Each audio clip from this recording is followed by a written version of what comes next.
Look what I found in an antique store. I need another typewriter project like I need a hole in the head. Here's the Remington Model 10 Noiseless next to the Underwood that I just refurbished. Why would I be attracted to this Remington? Well, these model Remingtons have a very unique type arm and type basket type slug arrangement. Much different than all normal typewriters in the 1900s. I have to take the cover off to show you what's unique about it. Most normal typewriters in the 1900s have 42 keys, 42 type arms, and 42 type slugs. The Remington has only 22 type keys and 42 type slugs. I'm depressing the 2 key and the A key here. Both use the same type arm. This is the W key and the Z key. This is the Q key, and the @ key on the other end are both unique, and they don't articulate, with only 1 type slug on their type arms. Using the same arm, here is the 2 key. Notice it raises up a little at the end. And here is the A key, the same type arm, but it doesn't raise up at the arm. It articulates differently. And lastly, here's the Q key, the unique one on the left side, which doesn't articulate up like the 2 key does. Is that cool or what? Another thing that's kind of cool about the Remington is that it has feet on the back, so you can tip it up on end for maintenance or cleaning. Like this. Well, let's get along with my attempt to resuscitate this old Remington. Well, let's try and assess what's wrong with this Remington.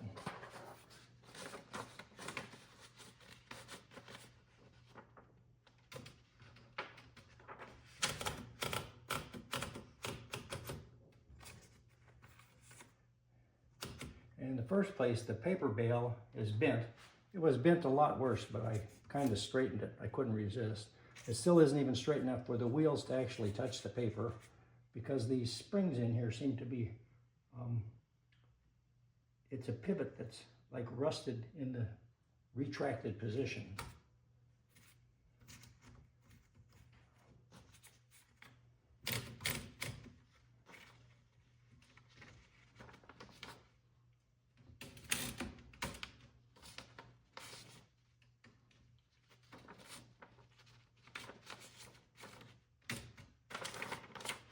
To try and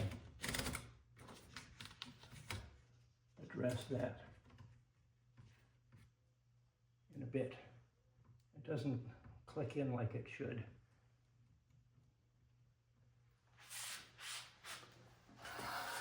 The good news is the escapement seems to work fine, and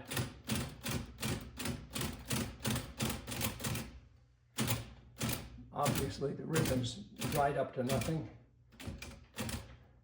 The ribbon carrier isn't rejecting after every stroke like it should. So right now I can't see any of the letters popping up because it doesn't go back down. If you type, it raises the ribbon, but it doesn't lower it.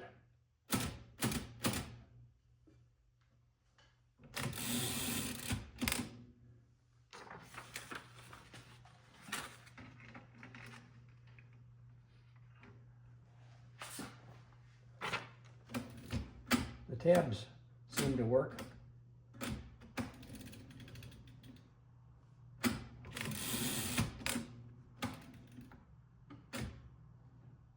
Here's a tab clear, which doesn't pop back up. Another tab clear, which doesn't pop back up.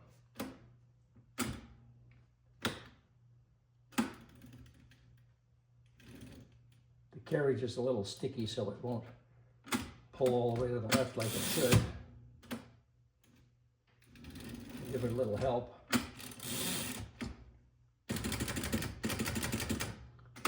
can set tabs.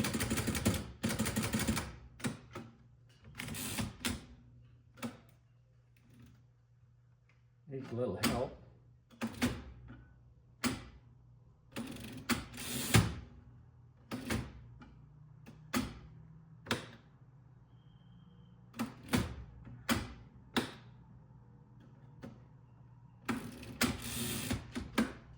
And you can clear tab just fine. So that's good, but everything's incredibly sticky. The keys are really tough to print on.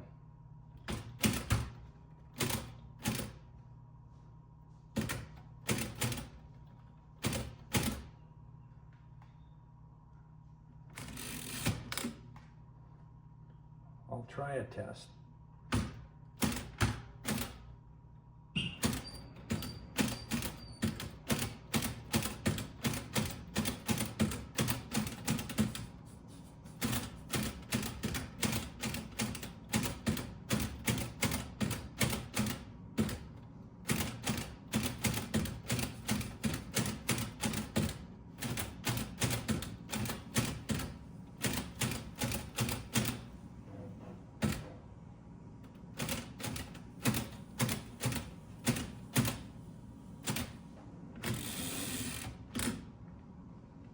And it actually seemed to print all of the letters in a nice even line, but it was a bear. It's so sluggish. Shift and shift lock seem to work.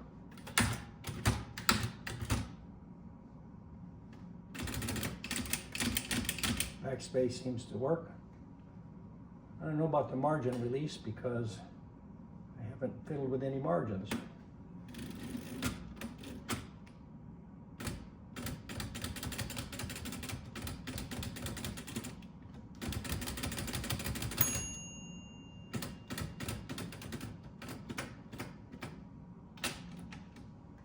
They seem to go further. They even moved this guide, which is interesting.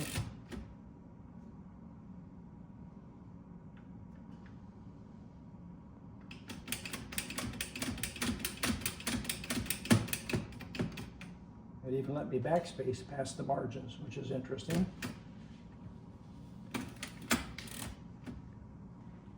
So the margin release seems to work in both directions. That's good. That's triple spacing, double spacing, single spacing. That seems to work good. This has a pull-out clutch, so you can micro adjust. That allows you to de-energize the clutch, but it goes back into its original detent position so that the character is still lined. That seems to work. And if it's forward, then if you decrease the clutch and move it a little bit, that's the new.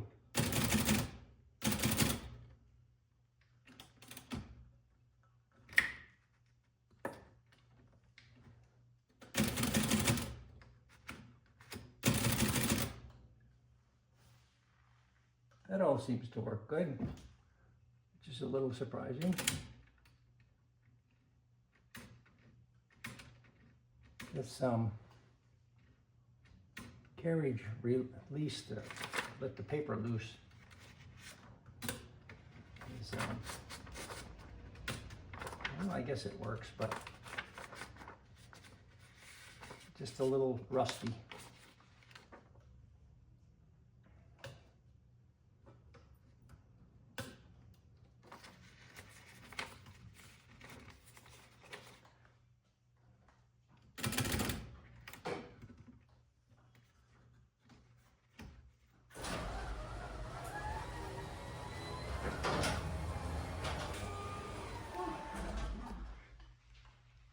The paint job looks pretty good, except the front here, which is pretty rough and scarred up, especially along the bottom edge.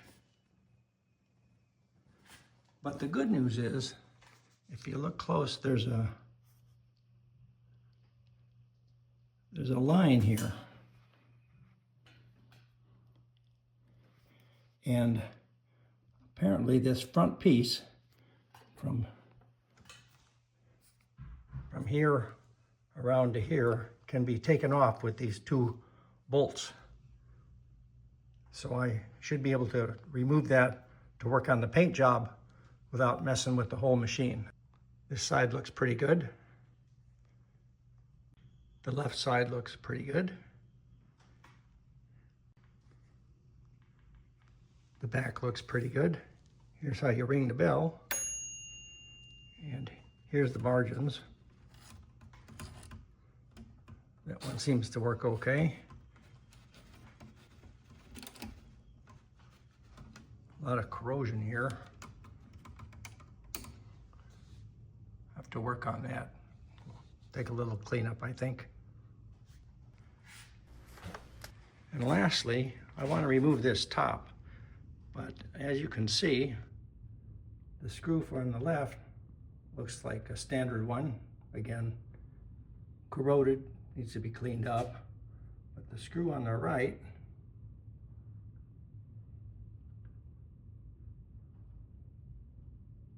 is not the same type as the one on the left, and they don't match. So although I'll take it apart, I'm going to want to replace those two screws.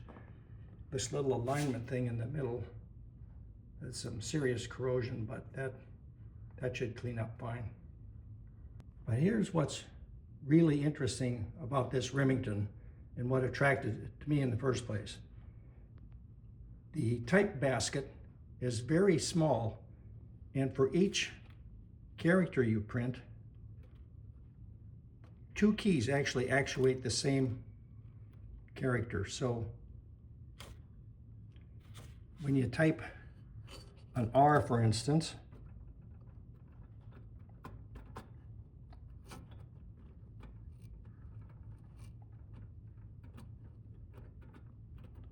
this is an R and this is a C. It's the same type head. And as they approach, one raises up to get the bottom type head, and the other one goes straight in. And of course, Remington thought that was a great way to get the type heads closer to the paper so that the stroke would be less and they could even out the pressure on each one so the characters would type more evenly. And I think it probably worked. They made it for several years, but it's very complex. And now that it's dirty, it types like an old dog. So we're gonna have some serious cleanup in there. So first I'm going to attempt to remove this decorative cover.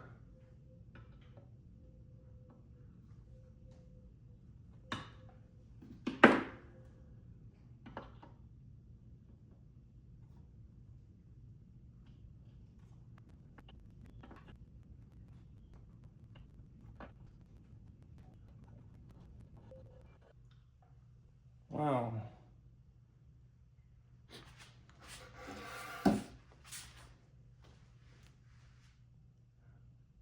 That's quite the screw. I hate to think what the other one looks like.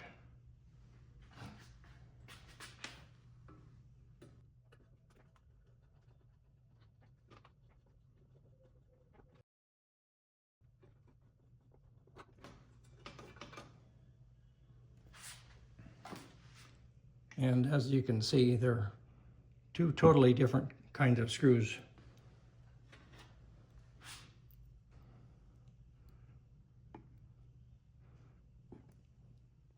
Fortunately, with the same pitch thread.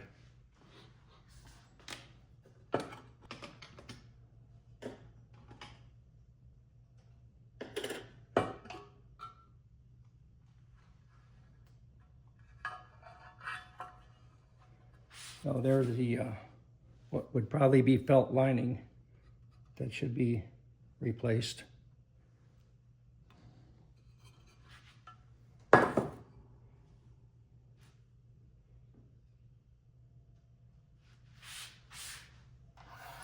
here's this marvelous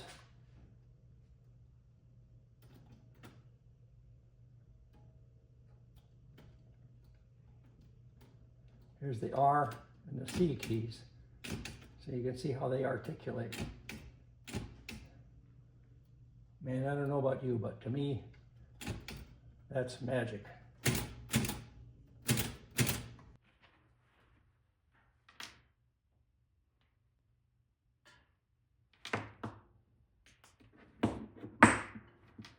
It took me forever to figure out that the screw on the right was 632 and the screw on the left was a number 6, but 34 threads per inch, which is very unusual.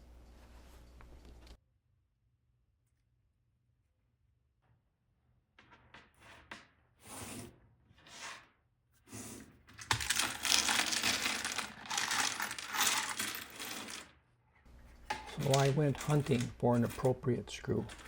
I found eventually a couple that would do temporarily, but I'm going to have to go to Ace Hardware and try to find a proper screw.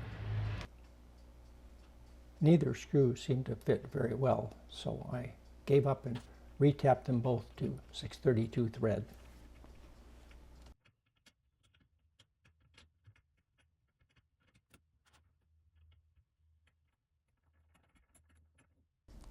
I put my two temporary screws and some nylon washers back in the hole so I could keep track of them. I went to Ace Hardware looking for 632 shoulder head screws, and I found some, but in fact they were called gun screws. Whatever, here they are, and I installed them in their temporary spots just so I wouldn't lose track of where they go. I also got some new neoprene washers to go with them. Now it's time for a little cleanup, so I took the machine out in the driveway to blow it off with the compressor. I was surprised how very little dirt came out of it. It wasn't half bad.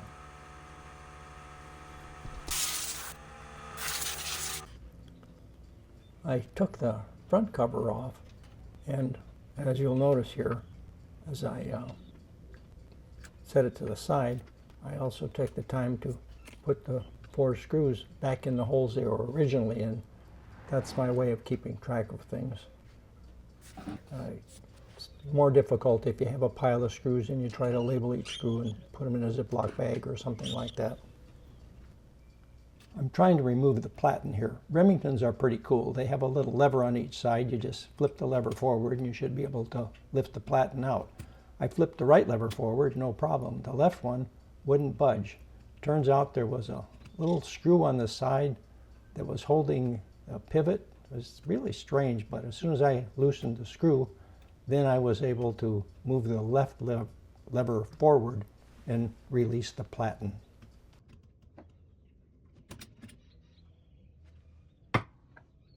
This little tray on the bottom just kind of lifts out, but it was tricky. I'll probably have to watch this video again before I can figure out how to get this little tray that's above the rollers back in the way I took it out. Tricky little bugger.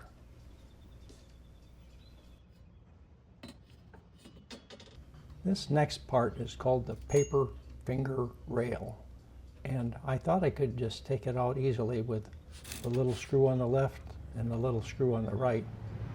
And after I got those out, it was still stuck. There were 2 other mounts, 2 other little screws just inside of those 2 screws, but they were fastened by a little clip on the back. Those screws wouldn't budge, so there was a bigger screw in the back that I took out, and then I got the finger rail out. And you need to get that out as part of getting the carriage apart.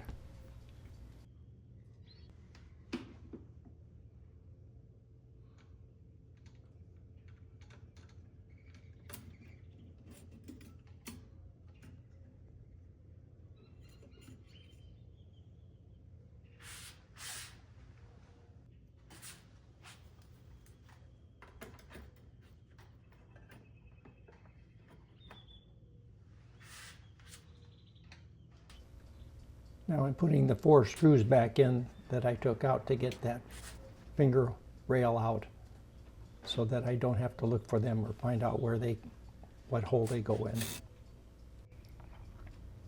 I spent an enormous amount of time trying to get this bar out that's underneath the tabulator key, and I fiddled and wiggled and wiggled and fiddled, Eventually I got it out. Unfortunately, it was after this piece of little film here. And I wish I still had it on film because it's going to be hard to get it back in again. But I'm glad I got it out because there's a felt pad on the back of it and a felt pad on the bottom side of it that really should both be replaced, because all of these felt pads are hard as a rock and falling off. Here you can see I've actually got it removed from the front of the typewriter.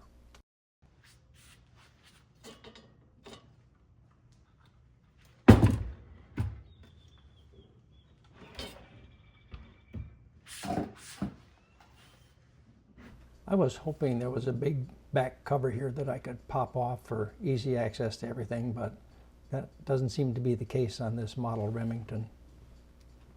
The only real cover to remove was this little cover with 6 screws on it, which actually gives me access to a couple screws behind that can remove a retainer that will stop the carriage from coming out. So I'll have to get this off anyhow. There's some old rotten hard felt on the back of this plate as well that I'll have to replace.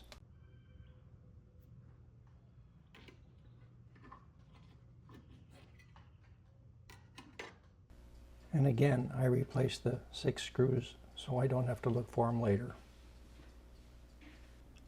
These rollers that were underneath the platen were dangling loose, and I bumped one loose, so I figured I better video where they came from so I can put them back properly once I get ready to reassemble. I couldn't find any place, logical place, to fasten the ribbon that goes to the mainspring. On every typewriter there is a place to do that so that you can remove the carriage without the mainspring flying loose. But since there was none, I took this old piece of fountain pen, drilled a hole in it so that I could mount it on the end of the machine so that it could hold the ribbon. To get the carriage out, this little bugger has to be removed. And it goes right here in this slot, this little arrangement right here. That's the tab and the screw that holds it in. When you remove that screw and that little piece of metal, then it's sort of binding in there. There's 2 little pegs on the back that align it from the back. And I had a devil of a time getting it out. And the secret to getting it out is to lift this up. And then, because this is curved on the bottom, you can pivot it so it just clears the bottom of this slot, and then it'll come out. But first you have to wiggle it like crazy to pop it out of these 2 alignment pins that are behind this metal here. Very tricky to get out. I almost didn't take the carriage off because I thought, how am I ever going to get that thing back in?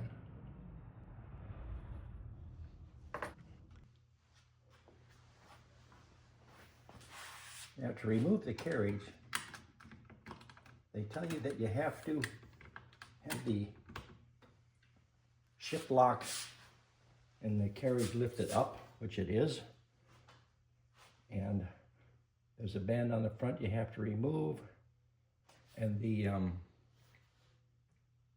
pressure lever should be to the right, which I think they means to the left as you're facing the machine. We'll see. I'm convinced I'm going to have to remove this screw, because if you move this carriage, this is the margin release, all the way, the screw hits a piece of metal back there. Other than that, I think it would keep sliding to the right and keep going. And of course, the problem is the ribbon's connected there. So I made this clip here, hoping to hold that, the mainspring. So that's the next step, and then the screw. And this is the scary part. If I drop that mainspring thing, which I've done before, things will not be wonderful. I'm going to try and hook this thing.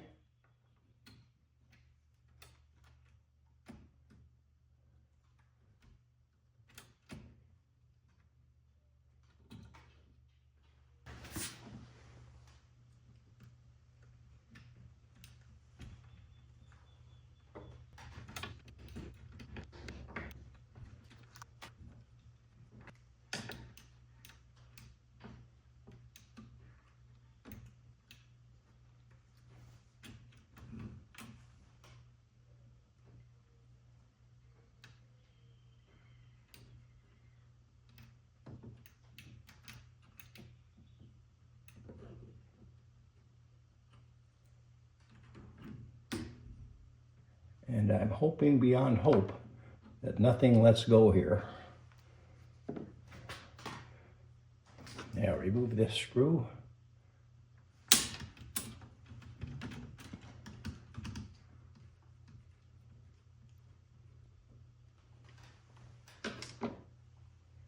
And I think the carriage should slide out.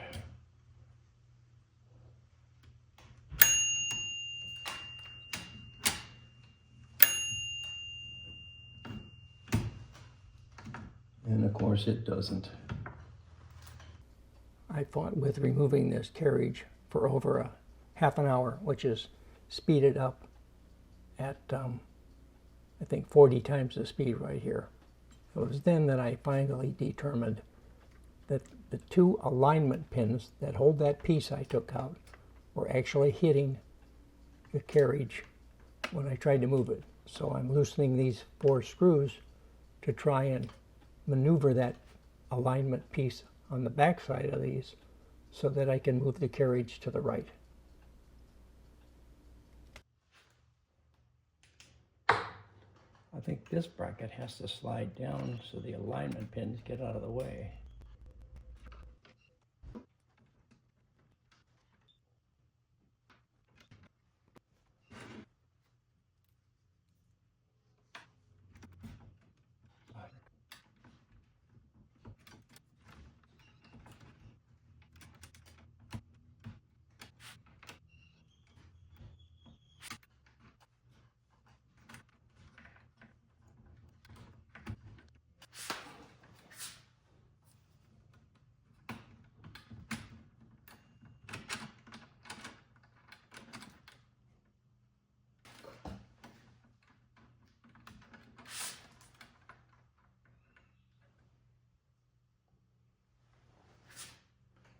This side up.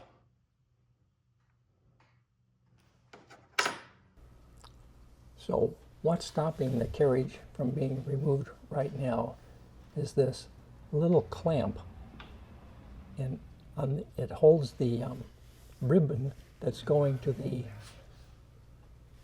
mainspring to stop it from unraveling. It's kind of a little safety thing, but it's in the way of the carriage, so I'm going to have to remove it.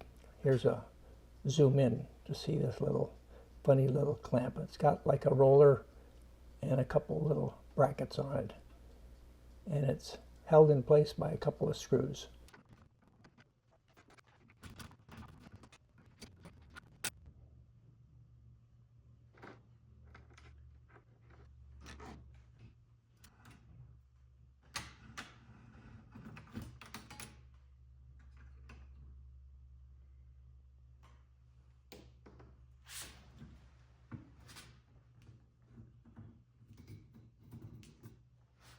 Ta-da!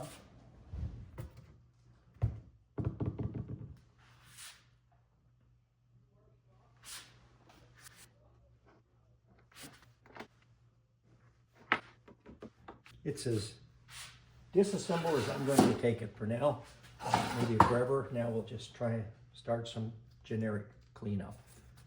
So first let me just dust out everything I can.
It took me about 26 or 28 minutes to get this little roller clip that the ribbon goes through to the mainspring, because it sort of threads over and under, and I had a devil of a time doing it. And ironically, when I got everything back together, it was still on the wrong side, and I'll have to redo it again, which you may see in a later video. I'm putting this little end clip on the end of the rail. It's held on with 2 screws, but the screw on the left goes on top of an eccentric nut, which is necessary for the adjustment of the rail. And I marked the position that it has to go in, so right now I'm just fastening it. Later I'll have to readjust it. I'm cleaning up these carriage roller guide bearings. Now I've got to figure out how to get them back in the machine. It took me several tries of doing it wrong over and over again until I finally got it right.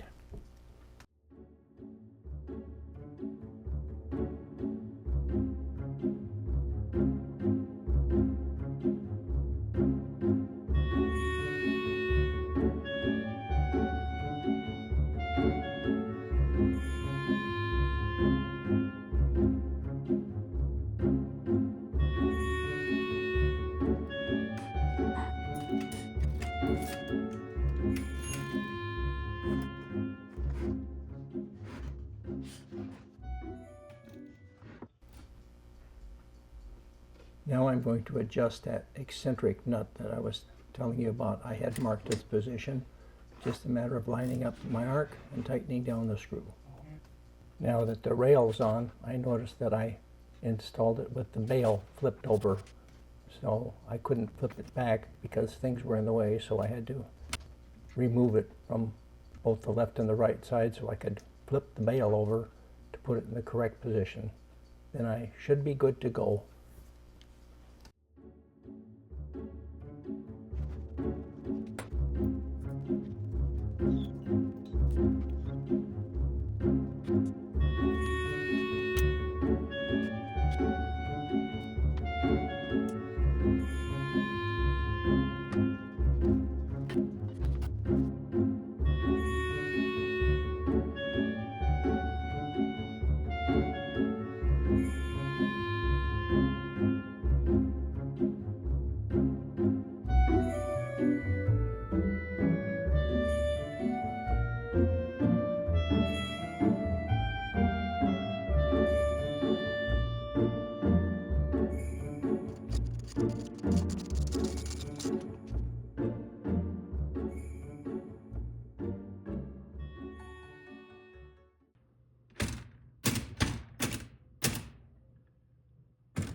The tabs work. After my first cleaning of the keys, a lot of the white was still pretty dirty and hard to read, so with a little effort, here's the before and after picture of the shift lock and an example of the M key and other shift lock. And then here's a picture of the whole keyboard after I cleaned the white parts in the keys. I used a little Dove dishwash soap, only barely diluted toothpick, and the pointy end of a toothpick to scrape out the goop that was on top of the white part of the keys, which thankfully was indented, and the white stayed pretty good even with my aggressive scraping with a... Here's a better angle, and it's easier to see on the larger keys. On the case cover there was a felt lining that was deteriorating and falling off. I got some 3M felt with an adhesive back to replace it. I tried cutting it with the scissors, but soon gave up on that and went and got an X-Acto knife. I wiped the inside of the case with alcohol before I applied the adhesive strips of felt. I've been looking forward to cleaning the top piece. I used diluted Dove dishwashing liquid.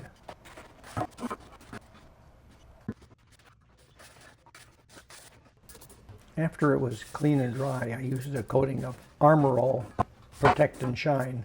Probably not what most people would use, but it looked good to me. I finally got around to cleaning and armor-alling the ribbon covers, one of the items, or the first two items probably, that I took off the typewriter. Here's a step I've been dreading for a long time. This is the bar that goes behind the tabulator and the tab set and tab clear keys. I had a devil of a time getting it out, and I'm going to have a devil of a time getting it back in. And also, it needs two pieces of felt applied to it. One sort of on the bottom facing up, and one sort of on the back facing the back of the keys. And of course, the one piece of felt needs some little slots cut into it.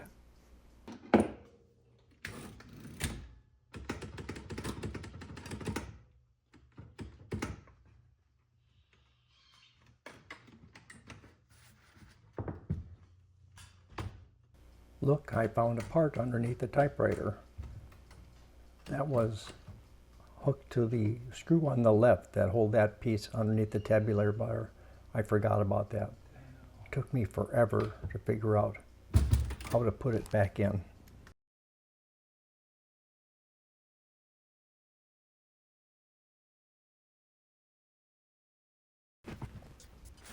Finally, the front nameplate.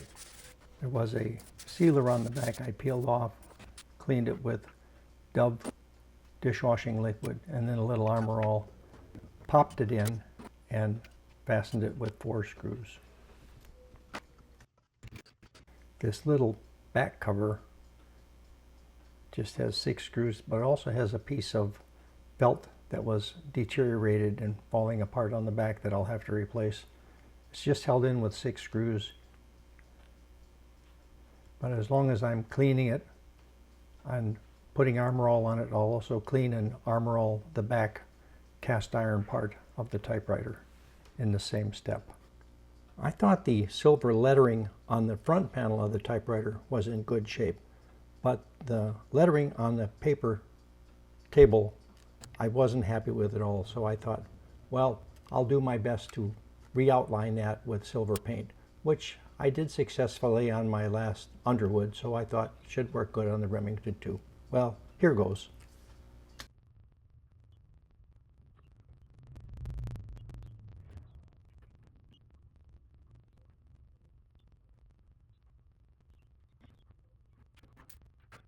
The chipped up paint job on the very front edge of the frame really bothered me, and I knew I was going to eventually deal with it. There are just 2 bolts here that hold it on.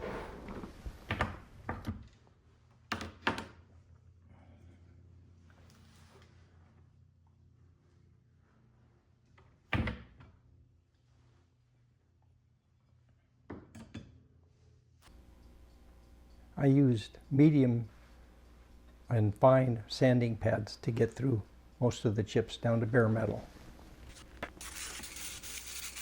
Then I switched to a fine grade emery cloth to get the parts that were indented and didn't seem to come out with just the sanding pads. Then I cleaned it up first with a paintbrush just to wipe the dust off, wipe the workbench a little bit with water, then cleaned the front bar of the frame with some denatured alcohol so that the primer would be able to adhere to it.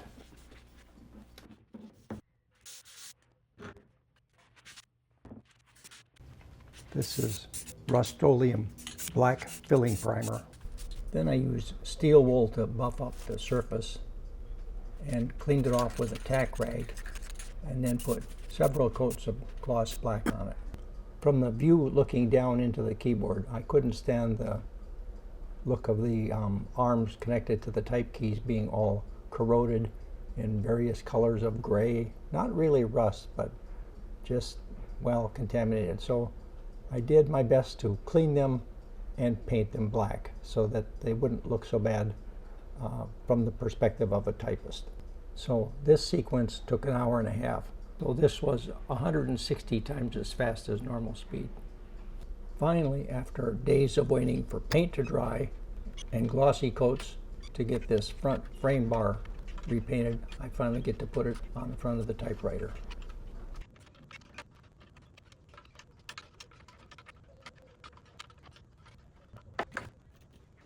Okay, now I'm calling this a done deal. Frankly, in my opinion, it's a thing of beauty. Here it is next to my 1948 Underwood.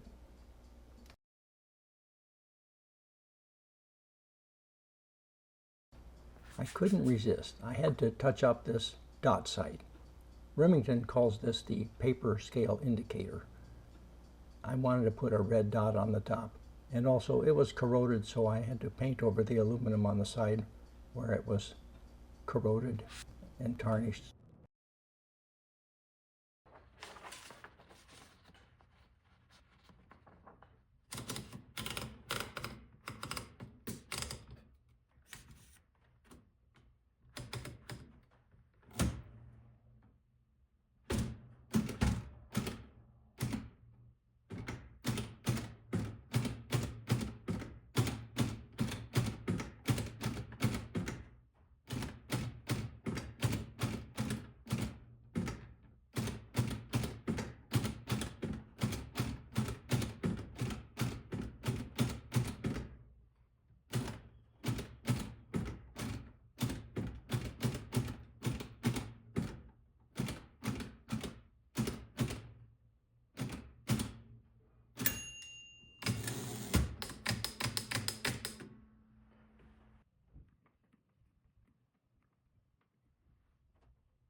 At this stage, it's a done deal and everything works, but I have to make a little note about the tab clear key.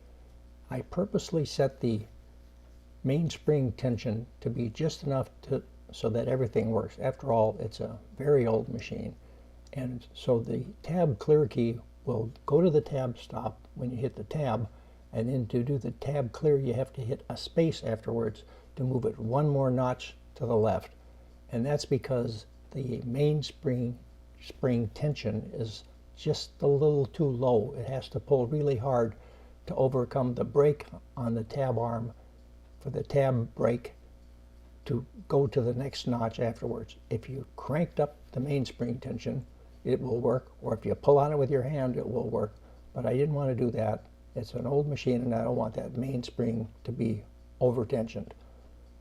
So everything works. It's a beautiful machine. Thanks for watching, and I hope you enjoyed the video.